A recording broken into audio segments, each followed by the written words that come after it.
Avez-vous déjà envisagé ce qui pourrait conduire une ville entière à être consumée par le feu et le soufre? Et qu'est-ce qui pourrait pousser les filles de l'eau à prendre la décision radicale de s'unir à leur propre père pour préserver leur lignée? Imaginez un monde où les flammes descendant du ciel incarnent la réponse divine au péché et à l'injustice. Dans cette vidéo, nous allons plonger dans l'une des histoires les plus saisissantes de la Bible, la condamnation de Sodome et Gomorrhe. Ce récit ancien n'est pas simplement un conte, mais une puissante leçon sur les péchés qui attiraient de la colère divine et leur pertinence pour nous aujourd'hui. Déjà, je vous invite à montrer votre soutien avec un like. Installez-vous confortablement et commençons cette exploration. Dans le vaste panorama des Écritures, l'histoire des villes de Sodome et Gomorrhe se révèle fascinante et pleine d'enseignements, nous offrant un aperçu vivant de la vie antique au Moyen-Orient. Situées dans la plaine fertile du Jourdain, ces villes n'étaient pas seulement des points géographiques, mais aussi des symboles de prospérité et d'abondance. Le contraste entre le désert aride et ses cités vibrantes illustre la beauté et la prospérité de Sodome et Gomorrhe, alors florissantes sous la protection divine. Le livre de la Genèse ne se limite pas à une simple description de la prospérité de Sodome et Gomorrhe. Il dessine également un portrait de société plongée dans des excès qui allaient au-delà de la richesse matérielle. Ces villes étaient non seulement des centres économiques et culturels, mais aussi des foyers de comportements éthiquement discutables, tolérés et même encouragés par leurs habitants. L'arrogance et l'indifférence envers les autres s'étaient enracinées dans la société, créant un fossé croissant entre les riches et les démunis. L'opulence, initialement signe de bénédiction divine, s'était transformée en une source de perdition. Cette dynamique sociale et morale se reflète dans les textes prophétiques, où les avertissements divins résonnent comme des rappels des valeurs fondamentales de justice et de solidarité. Loin de simplement condamner Sodome pour des péchés individuels, la Bible met en lumière une corruption collective, une décadence qui affectait toutes les couches de la société. Les relations humaines se détérioraient et les liens sociaux se fragilisaient, signe que le bien-être matériel ne pouvait à lui seul maintenir une société juste. Les prophètes ont insisté sur le fait que la richesse doit être accompagnée de droiture et de compassion.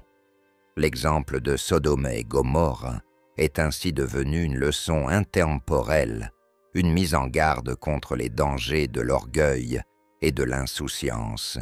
Le confort matériel a souvent tendance à faire oublier les principes de partage et d'altruisme, créant un environnement propice à l'égoïsme et à l'abandon des valeurs morales. Enfin, le récit de la destruction de Sodome et Gomorrhe rappelle également l'importance de l'intervention divine dans l'histoire humaine. À travers ces événements, la Bible invite à réfléchir sur la nature des bénédictions matérielles, en posant la question: sont-elles utilisées pour le bien de tous, ou deviennent-elles une source de division et d'injustice? Le récit de Sodome et Gomorrhe va au-delà de la simple destruction de villes prospères. Il agit comme un miroir des tensions internes de toute société, en quête de progrès et de luxe. En apparence, ces cités incarnaient un idéal de prospérité, où les terres fertiles nourrissaient des récoltes abondantes et où l'industrie locale fleurissait.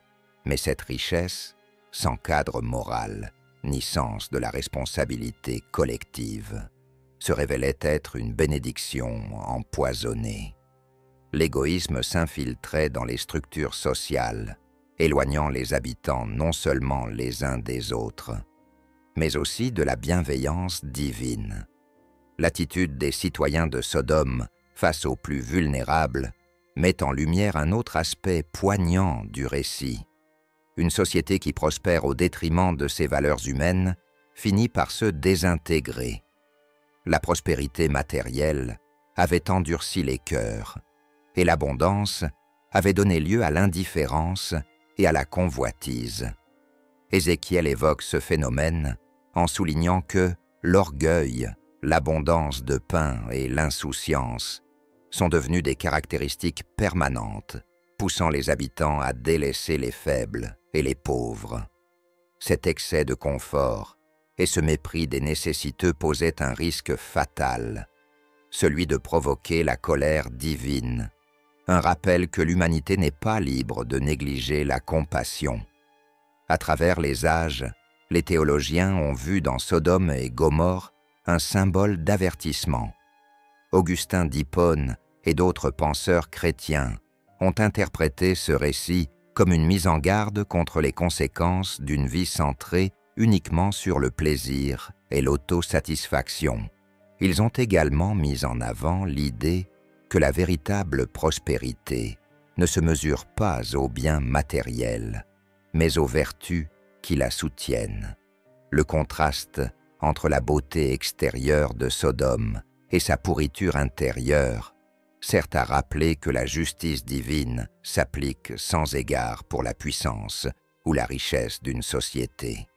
En fin de compte, le sort de ces villes est décrit dans la Bible comme un exemple permanent pour l'humanité. Le feu qui consume Sodome et Gomorrhe marque la fin d'une société corrompue et envoie un message intemporel. Une nation sans compassion ni intégrité est vouée à s'effondrer sous le poids de ses propres excès. Ce drame biblique incite à réfléchir aux responsabilités de chacun, à l'importance de l'entraide et de l'humilité, rappelant que chaque société doit choisir si elle aspire à être un modèle de vertu ou un exemple de déchéance. Cette combinaison de péchés reflétait un manque d'empathie et de justice, des piliers essentiels pour une société juste et équilibrée. L'injustice omniprésente dans la vie quotidienne à Sodome et Gomorrhe constituait un autre aspect alarmant de cette déchéance. La Bible montre que le manque de compassion et le mépris des nécessiteux étaient courants. Ils ne donnaient pas la main à la pauvre et à la nécessiteuse, comme le déplore Ézéchiel. En comprenant les péchés de Sodome et Gomorrhe, il devient impossible d'ignorer la profondeur de la corruption qui s'était emparée de ces villes. Leur transgression des normes divines et leur refus de se repentir les ont condamnés à un destin inévitable. Le jugement de Sodome et Gomorrhe est l'un des récits les plus dramatiques de la Bible, illustrant la réponse de Dieu au péché débridé. L'histoire débute avec l'arrivée d'anges envoyés par Dieu pour évaluer la situation dans les villes. Selon la Genèse, 2 anges arrivent à Sodome au crépuscule et sont accueillis par Lot, qui les invite chez lui avec hospitalité malgré les risques. Genèse 19, 1. Lot, neveu d'Abraham, joue un rôle clé dans cette histoire biblique. Fils de Haran, frère d'Abraham, Lot fut pris en charge par son oncle après la mort de son père. Abraham, homme de foi et d'obéissance à Dieu, avait assumé la responsabilité de Lot, et leur relation devint un partenariat essentiel dans leur périple. La Bible décrit Lot comme un homme de caractère, bien que confronté à des choix difficiles et à de grands défis. Au fil du temps, les possessions et troupeaux d'Abraham et de Lot se multiplièrent au point que la terre ne pouvait plus subvenir aux besoins des 2 familles, les poussant à une séparation amicale. Abraham, dans un acte de générosité et de foi, laisse Lot choisir la première portion de terre disponible. Séduit par la fertilité des régions du Jourdain, Lot décide de s'établir dans la plaine qui englobe les villes de Sodome et Gomorrhe, attiré par leur prospérité et leur richesse. Le choix de Lot semblait logique d'un point de vue matériel. Mais la Bible révèle que Sodome et Gomorrhe étaient aussi connus pour leur immoralité et leur péché. En s'établissant à Sodome, Lot devient non seulement un résident de la ville, mais également un leader local, siégeant aux portes de la ville, symbole de respect et d'influence. Cependant, cette proximité avec le péché et l'injustice imposa à Lot d'immenses défis spirituels et moraux. La vie de Lot à Sodome devint une lutte constante entre la prospérité matérielle et la dégradation morale ambiante. La présence de Lot n'empêcha pas la corruption et la perversité de dominer, le plaçant dans un besoin désespéré d'une intervention divine. C'est l'une des raisons pour lesquelles Lot fut choisi pour accueillir les 2 anges envoyés par Dieu. Leur arrivée marque le début d'une série d'événements qui mèneront au jugement divin. Rapidement, la situation prend une tournure sombre. Les hommes de Sodome entourent la maison de Lot et exigent qu'il leur livre les visiteurs pour abuser d'eux. Genèse 19:5. Cet acte de violence et de dépravation témoigne de la corruption morale envahissant la ville. Lot, dans une tentative désespérée de protéger les anges, offre même ses propres filles, révélant jusqu'à quel point sa moralité était mise à l'épreuve. Les anges interviennent alors et frappent de cécité les assaillants, les empêchant d'atteindre leur but. Le prochain acte du jugement divin est la destruction imminente des villes. Les anges informent Lot du plan de Dieu de dévaster Sodome et Gomorrhe, l'exhortant à fuir avec sa famille. Dans un geste de miséricorde, ils lui disent « Fuis pour sauver ta vie, ne regarde pas en arrière et ne t'arrête pas dans toute cette plaine. Fuis vers la montagne, de peur que tu ne périsses. » Genèse 19:17. L'insistance des anges sur la fuite et l'interdiction de regarder en arrière souligne la gravité de la situation et l'urgence de quitter ce lieu voué à la destruction. Pourtant, malgré l'urgence, Lot hésite. Le texte biblique mentionne que Lot tardait, signe de la difficulté qu'il éprouvait à abandonner la vie qu'il avait construite à Sodome, ainsi qu'une possible incompréhension de l'ampleur du danger. Les anges, voyant son hésitation, agissent par compassion et l'aident à s'échapper. Le texte rapporte qu'ils saisirent sa main, ainsi que celle de sa femme et de ses 2 filles, et les firent sortir de la ville. Genèse 19:16. Ce geste démontre la miséricorde divine et le soutien direct pour assurer la sauvegarde de Lot et de sa famille, malgré leur hésitation. Alors que Lot et ses filles suivent les instructions divines et se dirigent vers la petite ville de Tsoar, sa femme, désobéissant à l'ordre, se retourne pour regarder en arrière. Cette désobéissance entraîne une transformation dramatique. Elle est changée en une statue de sel. Genèse 19:26. Ce changement en sel symbolise la condamnation et la permanence du jugement divin sur Sodome et Gomorrhe, montrant la gravité de la désobéissance aux ordres de Dieu. La destruction des villes est un événement cataclysmique, survenant avec du feu et du soufre, exactement comme Dieu l'avait annoncé. La Bible décrit comment l'Éternel fit pleuvoir du ciel du soufre et du feu sur Sodome et sur Gomorrhe. Genèse 19:24. Non seulement ce feu consumait les villes, mais il servait également de signe clair de la colère divine contre l'iniquité qui y régnait. Cet anéantissement total ne marque pas seulement la fin de ces villes prospères, mais agit comme un avertissement pour les générations futures concernant les conséquences du péché. Ce récit montre que Dieu prend la justice et la sainteté très au sérieux, et que la tolérance envers le péché a des limites. L'histoire de Sodome et Gomorrhe est une puissante leçon sur la justice et la sainteté de Dieu. un avertissement pour toutes les générations quant aux conséquences du péché. Le jugement sévère de ces villes démontre que Dieu ne tolère ni la corruption morale, ni l'injustice. L'Éternel dit « Parce que le cri contre Sodome et Gomorrhe s'est accru et que leur péché est énorme. » Genèse 18, 20. Cette déclaration révèle l'ampleur des fautes de ces villes et l'engagement divin envers la justice. Une des leçons les plus marquantes est l'importance du salut des justes et de l'obéissance à la volonté de Dieu. Lot et sa famille furent sauvés de la destruction grâce à la droiture de Lot et à son respect de l'avertissement divin. Lot sortit et ses 2 filles avec lui. Genèse 19, 15. Cet acte de miséricorde envers les justes souligne la fidélité de Dieu à protéger ceux qui suivent ses voies, même au milieu d'un jugement sévère.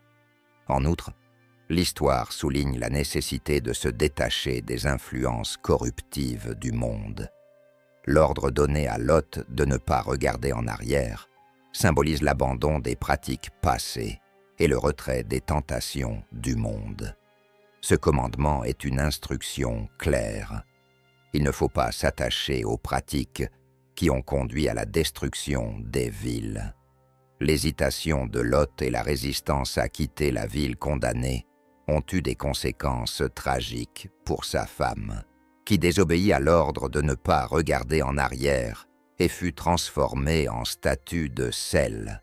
Cet acte rappelle l'importance de se détacher des influences néfastes et de mener une vie conforme à la volonté de Dieu pour éviter les erreurs qui ont conduit à la chute de Sodome et Gomorrhe.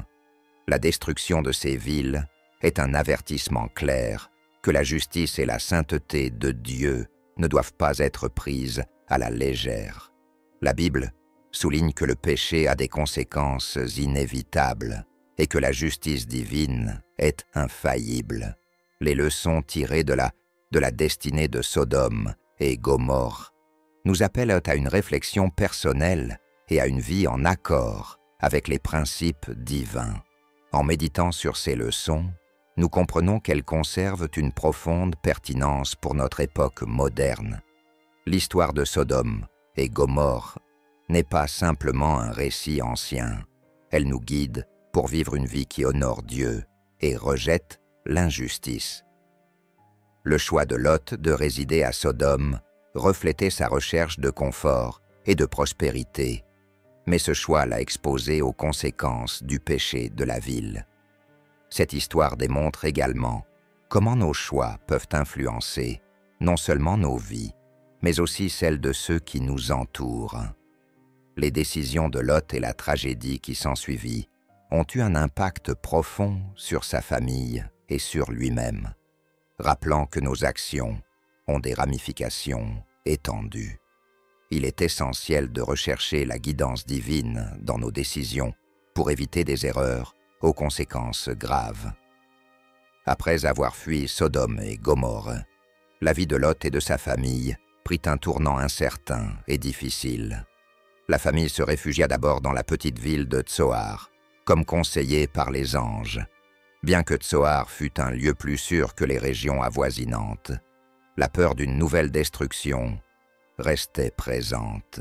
Malgré cette sécurité temporaire, Lot et ses filles décidèrent finalement de quitter Tsoar pour s'établir dans les montagnes, craignant toujours la colère de Dieu.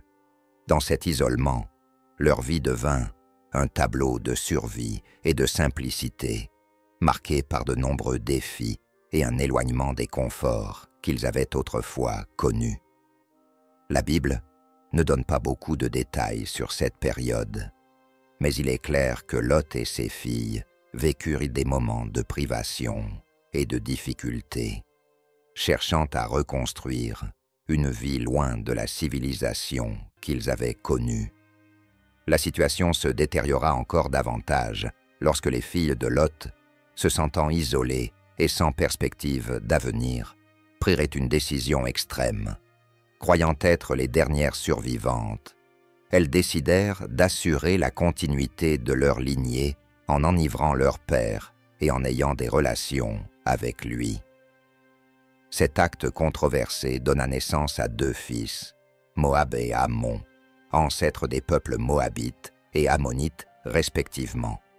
Ce récit, relaté dans Genèse 19:30 à 38, témoigne des circonstances désespérées et des choix difficiles auxquels la famille de Lot se vit confrontée en temps de crise. Le parcours de Lot et de sa famille, après la destruction de Sodome, est un rappel puissant des conséquences des choix faits au cours de la vie. Les changements brusques dans leur mode de vie et les épreuves qu'ils endurèrent illustrent les complexités de l'existence et soulignent l'importance de suivre fidèlement les directives divines. En explorant ces leçons, nous comprenons mieux l'importance de rechercher la volonté de Dieu dans nos vies et de voir comment cela peut façonner notre destinée. Tout comme Lot fut averti de ne pas regarder en arrière et de fuir vers la sécurité, nous sommes aujourd'hui invités à garder les yeux fixés sur le Christ et à résister aux séductions du monde. La Bible nous met en garde. Veillez donc, car vous ne savez ni le jour ni l'heure où votre Seigneur viendra. Matthieu 24:42. À une époque où la moralité est souvent remise en question par les normes culturelles, il est essentiel de s'interroger sur notre mode de vie et de nous assurer que nous vivons selon les principes de justice et de sainteté. Les Écritures nous encouragent à examiner notre foi. Examinez-vous vous-même pour savoir si vous êtes dans la foi. 2 Corinthiens 13:5. Appliquer ces enseignements nous aide à aligner nos actions avec les valeurs divines et à éviter la corruption morale qui a entraîné la chute des villes de Sodome et Gomorrhe. La préparation spirituelle exige la prière, l'étude des Écritures et une vie d'obéissance et de sainteté.